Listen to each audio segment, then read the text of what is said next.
Hello friends, welcome to రుచి వంటిల్లు. ఈరోజు వీడియోలో ఆలూ కుర్మా చాలా టేస్టీగా ఎలా తయారు చేసుకోవాలో చూద్దాము. ఈ ఆలూ కుర్మా మనకు చపాతీ, రోటీ, పులావ్లోకి చాలా టేస్టీగా ఉంటుంది. చాలా త్వరగా చేసుకోవచ్చు. సో లేట్ చేయకుండా వీడియోలోకి వెళ్ళిపోదాం.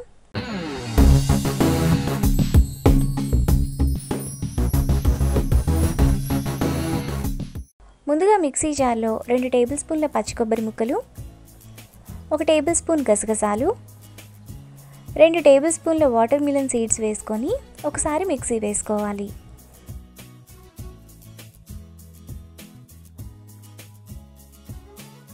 ఇలా వేసుకున్నాక 2 టేబుల్ స్పూన్ల పెరుగు వేసుకొని మెత్తటి పేస్ట్లా మిక్సీ వేసుకోవాలి. మీకు గట్టిగా అనిపిస్తే కొద్దిగా వాటర్ని పోసి వేసుకోండి. మసాలా పేస్ట్ను ఇలా వేసుకున్న తర్వాత పక్కన పెట్టుకోవాలి. ఇప్పుడు ప్యాన్లో 2 టేబుల్ స్పూన్లు ఆయిల్ వేసుకోవాలి. ఆయిల్ వేడైన తర్వాత 2 యాలకులు, 3 లవంగాలు, 1 ఇంచు దాల్చిన చెక్క, 1 చిన్న బిర్యానీ ఆకు వేసుకొని ఒకసారి కలుపుకోవాలి. మసాలా దినుసులు కొద్దిగా వేగిన తర్వాత అందులో సన్నగా తరిగిన 1 ఉల్లిపాయ, 2 పచ్చిమిరపకాయలు వేసుకొని ఫ్రై చేసుకోవాలి.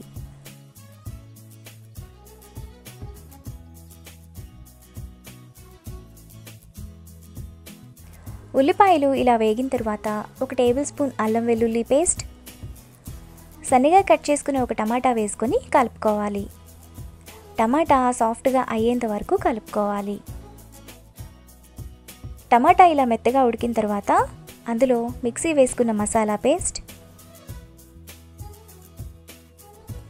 1/2 టీ స్పూన్ పసుపు, 1 టేబుల్ స్పూన్ కారం, 1 టీ స్పూన్ ధనియాల పొడి, 1 టీ స్పూన్ గరం మసాలా వేసుకొని ఆయిల్ అంతా సైడ్స్కి వచ్చేంత వరకు కలుపుకోవాలి.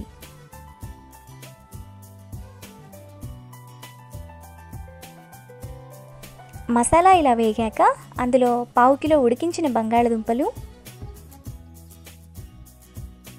ఇక్కడ నేను మిక్సీలో వేసుకున్న మసాలా వాటర్ వేసుకుంటున్నాను, 1 గ్లాస్ వాటర్, టేస్ట్కి తగినంత ఉప్పు వేసుకొని కలుపుకోవాలి.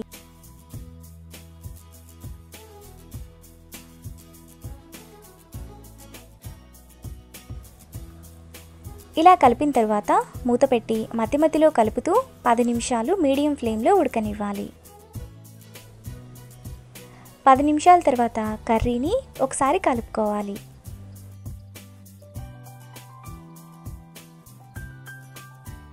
ఇలా కలిపిన తర్వాత 1/2 టీ స్పూన్ కసూరి మేతి, ఇప్పుడు 1/2 కప్పు కొత్తిమీర తరుగు, కొద్దిగా పుదీనా, కొద్దిగా కరివేపాకు వేసుకొని కలుపుకోవాలి.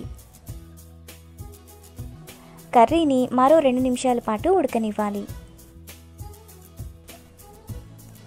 2 నిమిషాల తర్వాత ఆలూ కుర్మా మనకు ఈ విధంగా రెడీ అయిపోతుంది. ఇప్పుడు కర్రీని బౌల్లోకి తీసుకొని చపాతీ, పులావ్, రోటీతో సర్వ్ చేసుకుంటే ఎంతో టేస్టీగా ఉండే ఆలూ కుర్మా రెడీ. ఈ వీడియో మీకు నచ్చినట్లయితే లైక్ చేసి, షేర్ చేసి, సబ్స్క్రైబ్ చేయండి.